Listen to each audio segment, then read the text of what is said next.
We're doing this series now called Unstuck, all right? So who's ever been stuck in life before? All right, and if you're here with us in Michigan, you can literally get stuck out there in the parking lot this morning.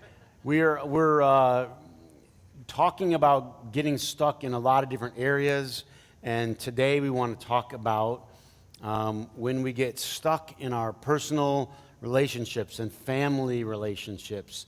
So who's ever had some sticky situations in the family before? All right, so I think we'll find something appropriate, and we're going to also continue following the life of Abraham. And so he's a foundational character in the Bible. He's the founder of the Jewish faith, the Jewish nation. And of course, out of the Jewish faith and nation is Christ. And so knowing the life and the story of Abraham is also just a great thing to kind of put in your tool belt for the future. Before we dive in, I want to read some scripture. I want to welcome some of the online community. Of course, all of our Orchard Grove family who's watching online wherever they are, locally, and some growing family around the country. So just randomly a few places: Birmingham, Alabama, in Colorado, Atlanta, Georgia, Savannah, Georgia, around Michigan, Mount Pleasant, and Sault Ste. Marie, up in the Sioux, all right? Charlotte, North Carolina, Chatham, Ontario. I probably messed this up. Richard, you can help me. Twickenham in the UK. Did I do that? Did I mess that? I did okay. All right. And Columbia, Tennessee, Plano, Texas, and of course all over Michigan. So let's welcome all of our online family. You guys are glad to have you today. All right. Abraham and his life provides several sticky situations. And if I could do just a quick review. So Abraham's left Ur. He feels this calling. He hears this voice in Genesis 12 to go to a land that I will show you. Leave your father's land, leave your father's nation behind, and I'm going to bless you, Abraham. I'm going to make your name great, and you will be a blessing, and the whole earth will be blessed through you. This is his calling. He does come to the land of Canaan, and then he finds himself in a famine, and then he goes to Egypt, and that's what we studied last week, and then he comes back out of Egypt. And then things are going well, and as we learned, he became very wealthy. One of the characters that's followed along subtly in the story is his nephew Lot. So Abraham's brother died at a young age, and Abraham took his son in. His son was Lot. So this is his nephew. And Abram, as his name is at the time, didn't have any children. And so young Lot, we don't really know the exact age, but you can picture him very young. Abram taking him under his wing, caring for him, and taking him on all of these journeys. Now he comes back, and Abram's become quite wealthy, and Lot seems to be like he's growing up, becoming a young man, and getting some flocks and some responsibility of his own. Let's read a little bit of the story together. Abram went up, and then it says, now Lot was moving around with Abram, and he also had flocks and herds and tents. But the land could not support them when they stayed together, for their possessions were so great, right? And so it was like you had Abraham, and you had all of his kind of growing empire, his wealth, and his flocks and everything. And then you had young Lot coming up, and he started to have his own set of flocks. And there wasn't enough land. It just wasn't working. And then it says, their quarreling arose between Abram, the herdsman, and the herdsman of Lot. So now they start to have some tension. evidently these guys have become sort of businessmen, and they have herdsmen, people that take care of their flocks. And they started to quarrel with each other. And so Abraham does something. Abram says to Lot, look, let's not have quarreling between us. If you go to the right, I'll go to the left. If you choose the left, I'll go to the right. And he finds himself in a sticky situation where, man, here is this young kid who he took under his wing, and he cared for him. And, everybody here knows if you've had to care for someone, it's a lot of work. Is that an understatement of the day? It's just a lot of work. And all the things that you do for them, they never realize, they never recognize. Does anybody know what I'm talking about? And parents just do things for their children, just do them. And I went to visit my mom this week, and I think every time I go there, she kicks into mom mode. Now I'm north of 50. I don't need her to do anything for me. Is this understood? Like, I really don't need her to make me lunch. But how many know what I'm talking about? She kicks into mom mode, and I've got to do this for you and do that for you. And, of course, I try to not take too much advantage, although I probably take a little bit. And then I try to do for her. But the reality is, once you start caring for someone else, you realize how much they've done for you. How much they've done for you. So Abram's done so much for Lot. And now there's this unfortunate tension that has come up. And you can feel the tension, like you're caught. What do I do? The other day I was down visiting my mom. We were crossing the road, and Vicki had Charlie in the stroller, and there was this elderly lady, and I am literally a pastor helping old ladies across the street. All right, big pat on the back for me, right? But she needs help getting across the street. And so she says to us, she has a walker, and she says, she has a little dog, and she has her walker, and she says, is it safe to cross here? And there's a parking lot right here, there's a busy road here, and I didn't know what here meant, and I just said, here, let me get you across, right? Because she had to get to this building over here, so we had to cross over this parking lot and then get across this busy street. And so we start.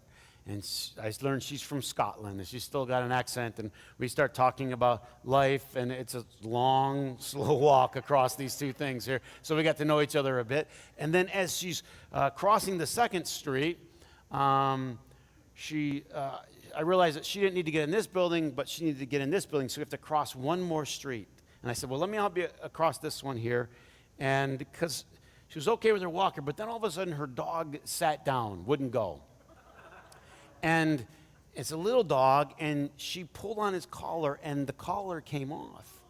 And then the dog, and she panicked because there's these cars, and there's her dog, and she's trying to chase her dog with her stroller, all right? So now I'm feeling really caught. Do I save her? Do I go for the dog? Does anybody know what I'm saying? Like, she's not thinking about her safety now. She's just thinking about her dog, and she goes into rescue mode. So I reach for the dog. The dog wasn't having it. Started growling. One of these little guys, he started growling at me. I made it worse, unintentionally, and the dog started running, right? So all I could do was just follow her, because she was going to chase the dog, and I followed her around. Thankfully, the dog makes his way over to her apartment building, and I'm like, okay, is this okay? We get across the other street, the dog's there, everything's good, and then the dog darts underneath the truck, right, that's unloading there.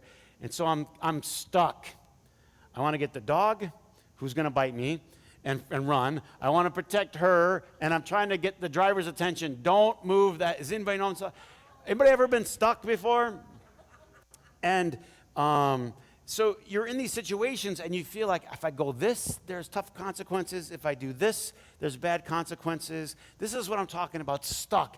Abram is stuck. You ever been stuck in relationship decisions? And it feels like, I don't know, I'm not sure how this is going to come out well. But here's what I'd just like to say when we get stuck. There was quarreling. Things were starting not to go right. And here's the first thing that I think we can extract from this story. And that's, do your best to get the strife out of your life. The strife, the quarreling. As soon as the quarreling comes, Abram goes to Lot directly and says, look, we shouldn't quarrel. We shouldn't let this go too far. So the reason I'm saying is I think sometimes what happens is people get the idea that quarreling and fighting is just a part of life. Now, let me be honest. I quarrel. All right, I put my cards on the table. I get in arguments, all right? All the above, all right? I'm not immune to this. It's not immune. I'm aware that that's a part of life, okay? Are you guys leaving? Or is it okay that I said that? I suppose you guys do too? Anyone being honest today? So it's a part of life, but it shouldn't be a pattern of life. And there's a difference. That is to say, some people, just fighting and quarreling is just what they do every single day. It's a pattern of life. It's a part. That is because we disagree. We're going to disagree about things. We care about things. We're immature at times. We're human. We're hungry. All the above, these happen and we get into quarrels. But patterns, sometimes people get this idea that this is just how it is. Yelling and fighting. And I would just like to say, I don't think it has to be that way. I think that there are ways that you can look at your life that, yes, it's going to be a part, but maybe when it comes to quarreling, you go at these issues early. That's what I took from the story. You get the quarreling, you get the sense that something was wrong, and Abram goes to Lot in verse 8, let's not have quarreling between you and me, or your herdsmen and mine, for we are brothers, it says. We're brothers. Let's just not do it. You know, professionals say this. One of the things that perhaps we should do when we feel quarreling is we should get at this stuff early. Early. Otherwise, we have the what they call the stew and brew technique. Do you know the stew and brew technique? I'm not going to say anything about it. I'm not going to say anything about it. I'm not going to say anything about it. And all you're saying is you're saying it to yourself. That person is such a this, and I can't believe they're doing that. And they don't say anything, and what's happening? Stoking the fires down in here. And patting yourself on the back for being so good about it. I'm not going to say anything. I'm not going to say anything. I'm not going to say anything. And in here, you're just stoking the fire. And what you're saying is, I'm just building up ammunition so I can, when I get my chance, I'm going to unload like a machine gun on this person. This is right. Stew on it, brew on it. And you're not dealing with it. And so you think by delaying, and what it does is just builds and it mounts. And we should, and I could say this from a family I grew up in, to be honest, that didn't talk about stuff. Did anybody grow up in a family like mine? We don't talk about our problems. My grandma was telling me, this is so true. You know, we always want to, everything's fine. Everything's fine. Nothing to talk about here. Everything's fine. My grandma was telling me so much so. I'm sure it's part of her stock, and then you just learn these things, right, generationally. Everything's fine in this family. My grandma told me the other day that we're traveling down to Florida. They went on family vacation when my dad and his siblings were all children. They take them down to Florida, and they were very poor, you know, so you'd wash your laundry in the hotel where you stayed, and then you would hang it out the car on the freeway to dry it, you know, wash in the sink and you dry it. But so much pride Grandma had that you weren't allowed to hold it out the window when another car was passing. Now, that takes a long time to dry it, and every time a car comes on the freeway, you have to pass it. Because somehow they're going to know you. Does this make sense to anyone? Does it make sense that it doesn't make any sense? That somehow this person's going to judge us who's going 60 miles an hour that way, and you're going 60 miles an hour this way? But this is how these things work. And no, we're a proud family. No, we're not going to talk about it. We're going to discuss it. And the first thing, let's discuss it. Let's get this out. There's quarreling. I heard about it. This is the sit down. This is the eye to eye. This is the uncomfortable part. But he just says, let's just talk about this. I don't want this to come between us. You know, they say the more you talk about things, the better your relationship is. It sounds simple, but the more you talk about things, the better your relationship is. But a lot of times we wait until it's at a certain level. And then a lot of toxic things can happen. In fact, they did a study, University of Alberta. In the study, they showed that couples have better relationships if they talk about their chores, all right? Or if they split their chores, if they share them, if they take turns doing all these things. That's better. But what we tend to do is someone leaves their stuff in the sink and you get mad. I'm not going to say anything right now. And it builds, and it builds, and it builds. Talk about things. Talk about money. Talk about time. Talk about our calendars. I mean, is this as real and simple as it gets? If you look at the problems that we have, a lot of times it's just because we don't address them. And here's the thing. I've always said this for years. You don't talk about your money problems when the big fat Visa bill comes and you're steaming. It's not when you talk about it. You talk about it when you're, what? Calm. What's our plan going to be?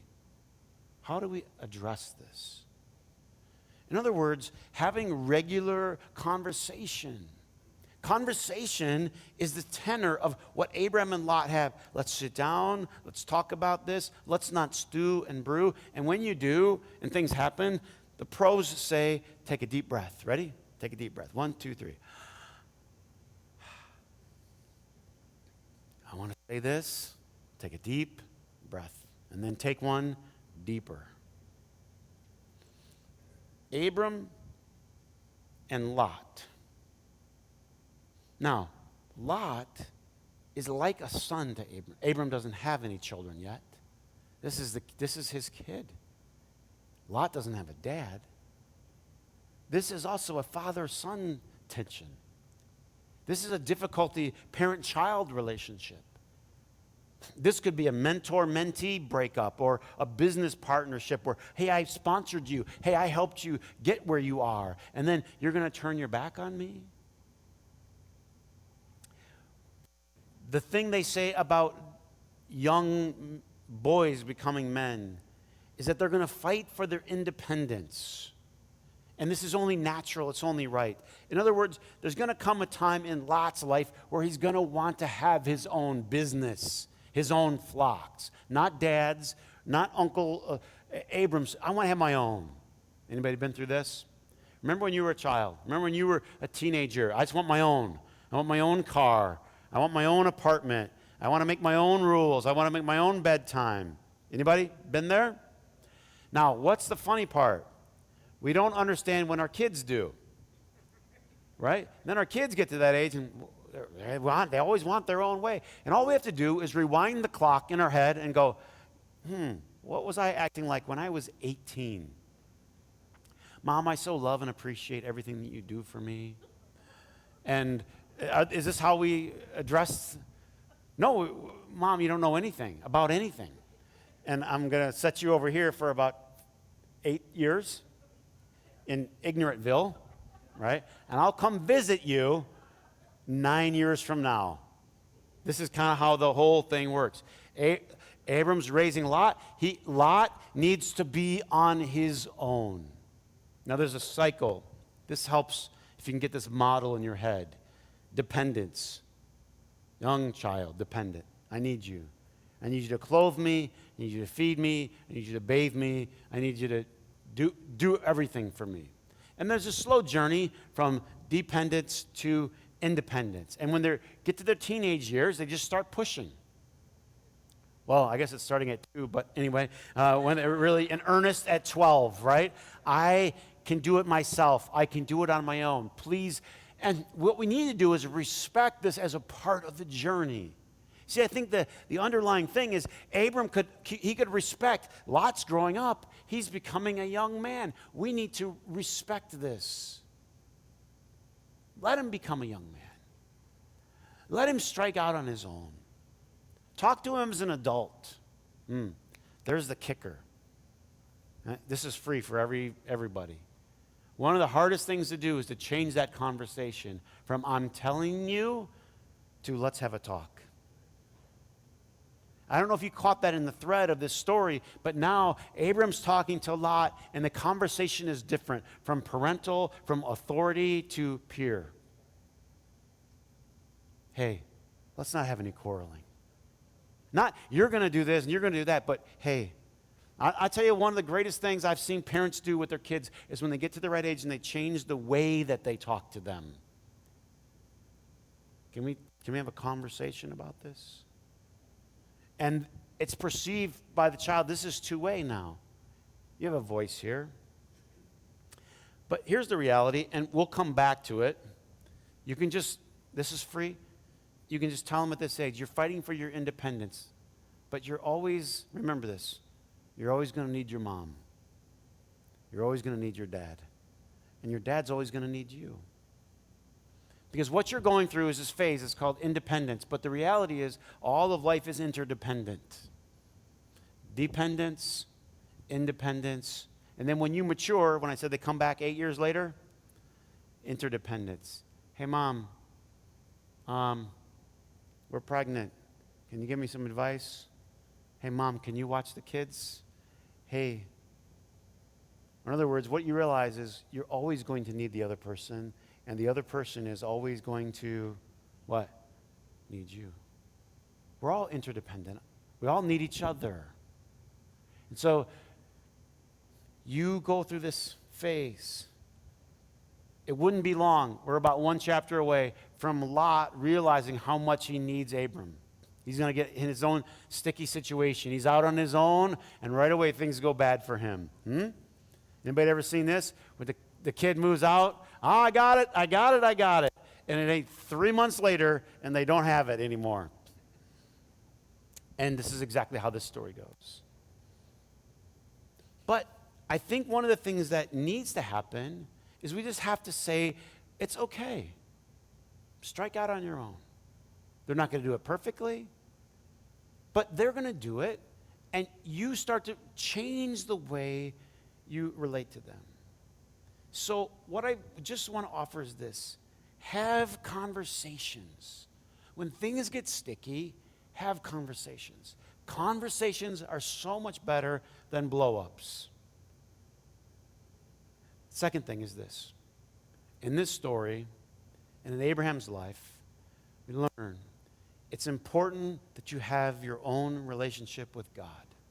You need to have your own personal relationship with God. Before this story, it starts with, it says, Abram, he builds an altar, right? He's always building an altar. He's always communicating with God and God with him. In the early part, right before this story launches, it says there, Abram built an altar, and he called on the name of the Lord. And then later, in verse 18, at the end of this story, it's like bookmarks around the story of Lot. He builds an altar, he calls on the name of the Lord. In verse 18, he goes again, and he builds an altar, he calls on the name of the Lord. This is just what was a part of Abram's life. Now look here, dial in. Because this is the part where if you're kind of a anti-church, anti-God, this is where you go, oh, of course he's going to say this because that's what he's supposed to talk. Listen, you need a relationship with God to help you with your relationships with other people. You need a relationship with God to help you in the sticky relationships with other people. Why? Because what Abram does in this thing shows that he has a trust or a confident relationship in God. There's a couple verses, one's in 2 Chronicles, one's in the book of James, that say Abram and God were friends. What a great way to think about your relationship to God. Friends. And what do you do when you have a problem or a sticky situation?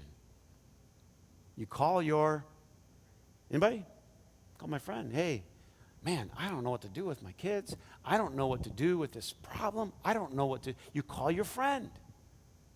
And Obviously, this isn't Abram just, I got to quickly strike up a friendship with God so I can get out of this mess. It's an ongoing friendship that they have. They just talk all the time. And so when this sticky situation comes up, Abram has this relationship with God. And look what happens when you have a relationship with God. You have confidence. So there's this problem. It's a family problem. It's a business problem. There's all kinds of difficulty here. And here is Abram's solution. I tell you what, Lot, this quarreling. Take a look out here. If you want to go this way, I'll go this way. If you want to go this way, I'll go this way. Very mature of Abraham, right?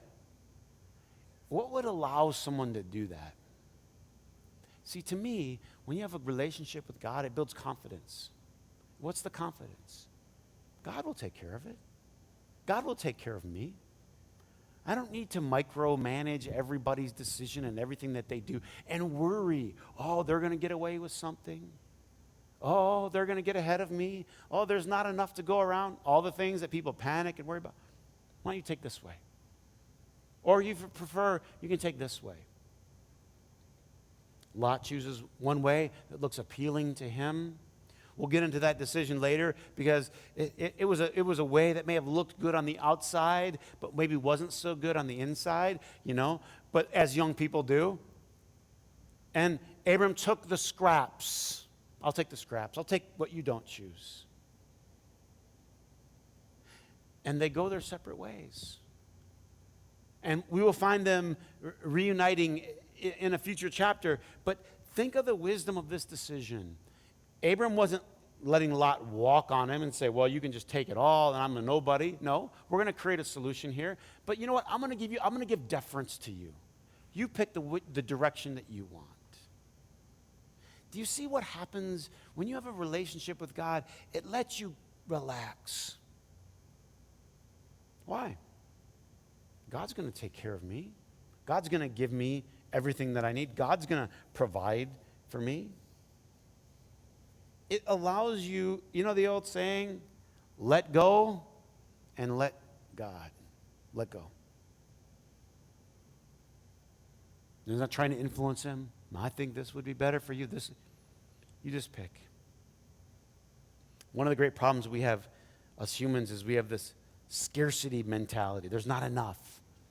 So I got to corner him in. I got to keep him under my wing. You just let him go.